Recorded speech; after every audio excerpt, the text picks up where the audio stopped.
Hello there everyone, it's ShinySparky14 and welcome back to more of the World of Magic. So last time we were fighting Iron Golems, and guess what people? This time we're going to be fighting Iron Golems again, yet again. So this might be a relatively boring video for a number of you, but actually maybe not, maybe not. First off, I'm going to use this doll because you know I want my attack buff, hell yeah. Some 20% buff. As you can see, we have the protection, the protection thingy, you know, the buff on the right side. Then we have the damage boost, 20%. Then we have the 20% experience. Unfortunately, we do not have the blue 20% experience, you know, the battlefield one. Yeah, I really should be joining the battlefield more. Like, not showing them on screen every time, but, you know, I need to do it so that I can actually get the buff. Because if you enter it, you're actually guaranteed to get the buff. Actually, I take that back, because in a draw, you don't. I find that so stupid. Has anybody else actually thought of that? Oh my god, okay.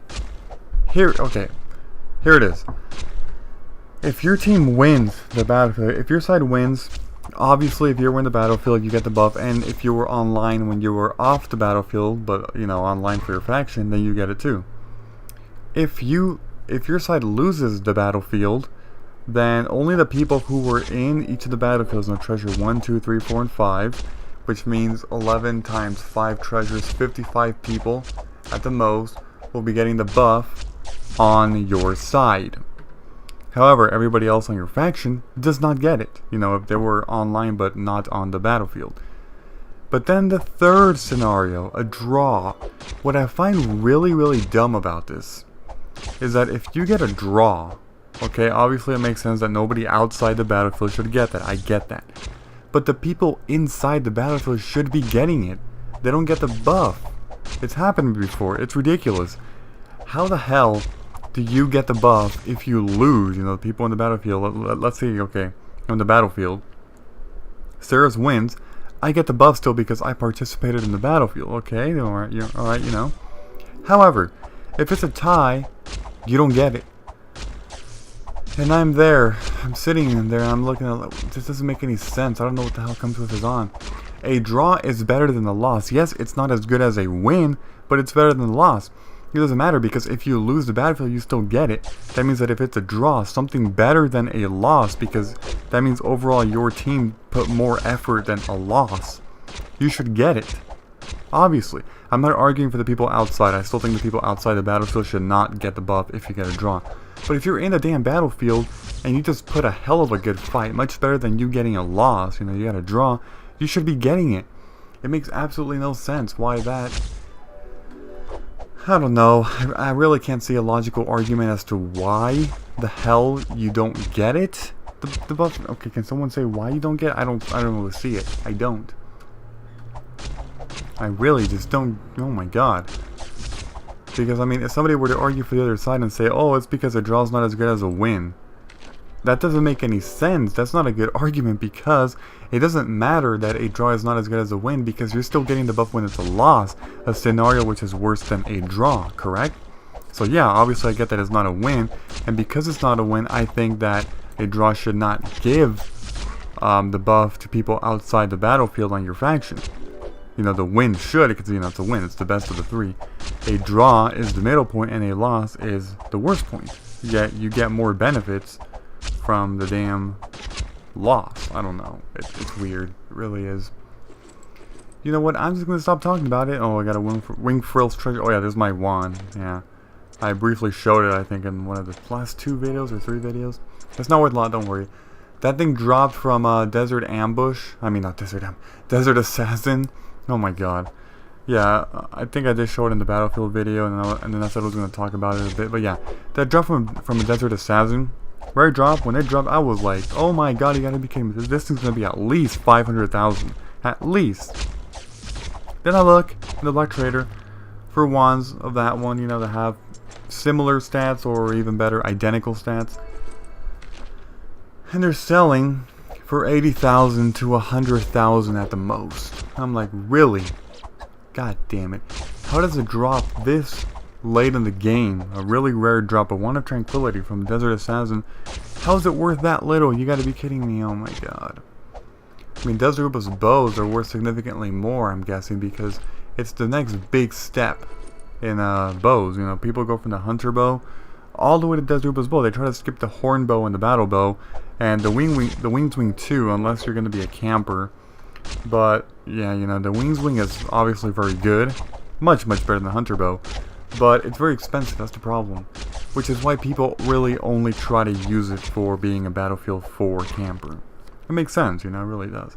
A +8 winged wing on Battlefield 4, that's very lethal. It is. But anyways, yeah, I've opened a few Wing Frill's treasure. Wing Frill's treasures are pretty good, they really are. The only thing is the black iron ore. Sometimes they're not worth too much. The market is pretty bad. It fluctuates a lot, and as of now, they're not worth a lot. So I kind of hate getting them. You know, 2 iron ores is not. I mean, 2 black iron ores is definitely not worth as much as 1792 gil, what I just got in the previous one. You know, so I prefer the gil. I really do. Gil. You know, I keep saying gil. Sometimes I do it on purpose. Sometimes by accident.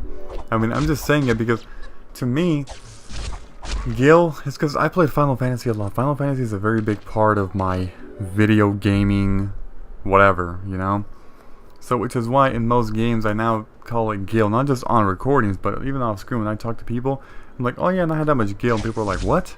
Obviously if they played Final Fantasy, which is actually quite a number of people because of how famous Final Fantasy is, you know, that they know the reference. But like, gil, it's gold, but I mean, I get what you said, gil.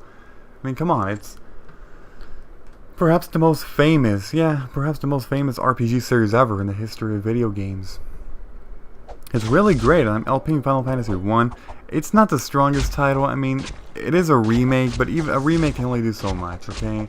And I understand that if that game is boring for you guys, you know, for some of you that probably tried watching the first few videos of Final Fantasy 1 Anniversary Edition, you're like, oh, alright, it's alright. Then you probably got bored eventually of it. It makes sense to it. It's not very heavy story driven. It's kind of random. Graphics are kind of like this game, you know, but and it's single player, not multiplayer. Almost all Final Fantasy games are single player, a few exceptions such as Final Fantasy 11 and Final Fantasy 14. But yeah, for the most part they're single player. But the reason why Final Fantasy is so popular, or why it became such an amazing franchise, is the actual story with gameplay combined. The first one, obviously, again, the story's not great. But even from the second one onward, the story does become very important to the game. It's a very good plot. And that's what's really amazing about Final Fantasy.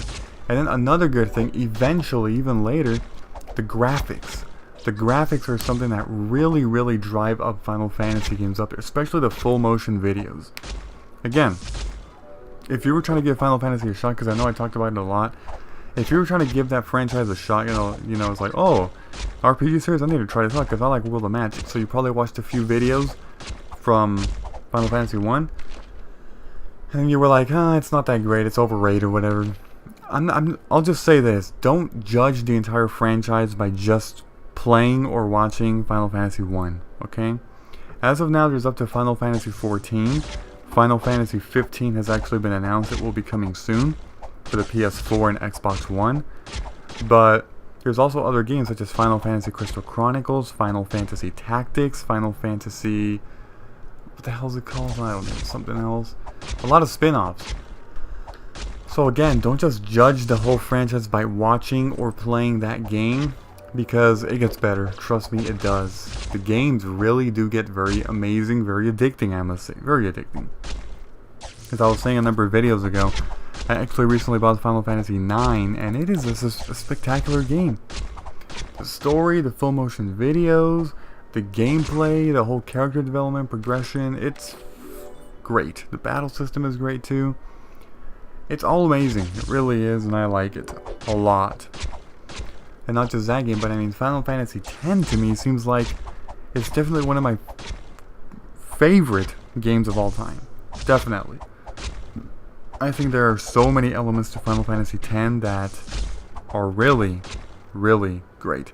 Enough about Final Fantasy, and more about the World of Magic, I guess. I don't know, but yeah.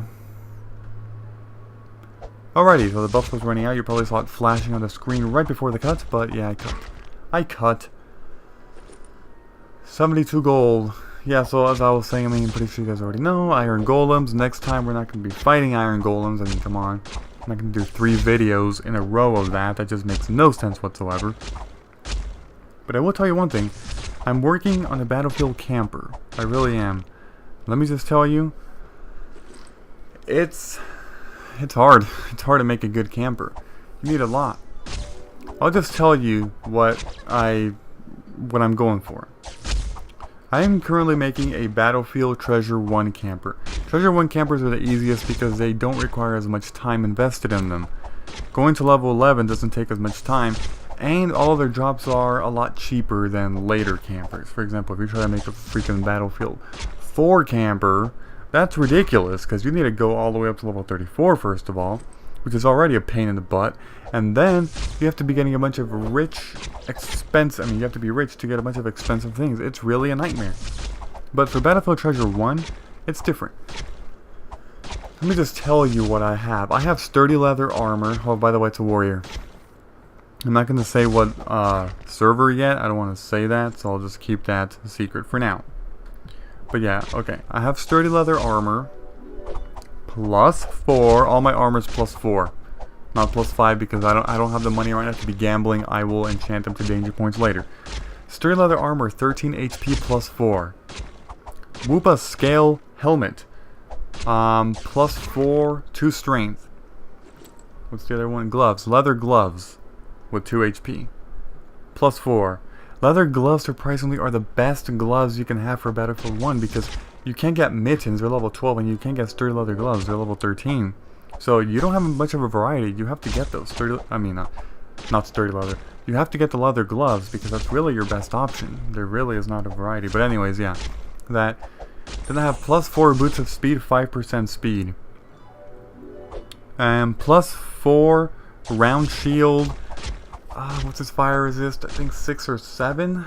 I don't remember exactly, but something like that. And that's all the armor that you can enchant. But yeah, they're all +4. Then for other stuff, I have a fungi skin belt, which has only like 6 HP, but it's hell. It's better than the adventure belt because it's HP bonus, you know. It is not as good as a Madgar's belt, but the problem is Madgar. Madgar's a level, what, 17 enemy?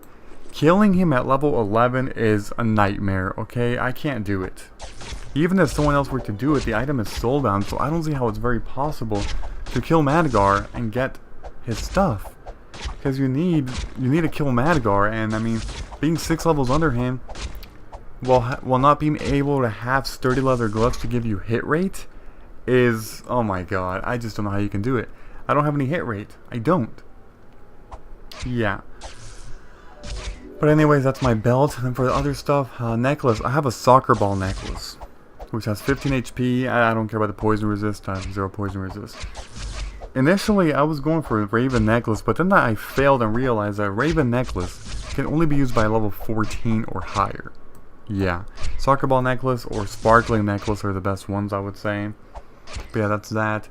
Then for a ring, I actually have a ring of ancient with, I believe, 36 health, something like that. And then I'm missing one. Wait, belt, necklace, ring. What am I? Oh, cloak. Cloak is the only one I haven't worked on. I still have the adventure cloak, 1 armor. That's it. And then for a weapon, I have a +6 canine tooth of madness with 3 strength and 1 dexterity. Very good, but again, it's not to the danger point. Not a +7 yet. I'm not enchanting things to danger points because I want to conserve my money right now. Get things that are necessary before I start enchanting to danger points. And then for skills, Wild Swing Volume 3, Hemorrhage Volume 3, Parry Volume 1, Drowsiness Volume 1, so let me see, 1, 2, 3, 4, 5, 6, 7 parry, Drowsiness Volume 1, Bull Rush Volume 1, and Wild Charge Volume 1. And that's all my skill points. I have 0 skill points left. That's my camper. I think I said everything. Oh, and I don't have a pet yet. That's the last thing I'm looking for, a good pet. Anyways, thank you for watching, and goodbye everybody, and until next time.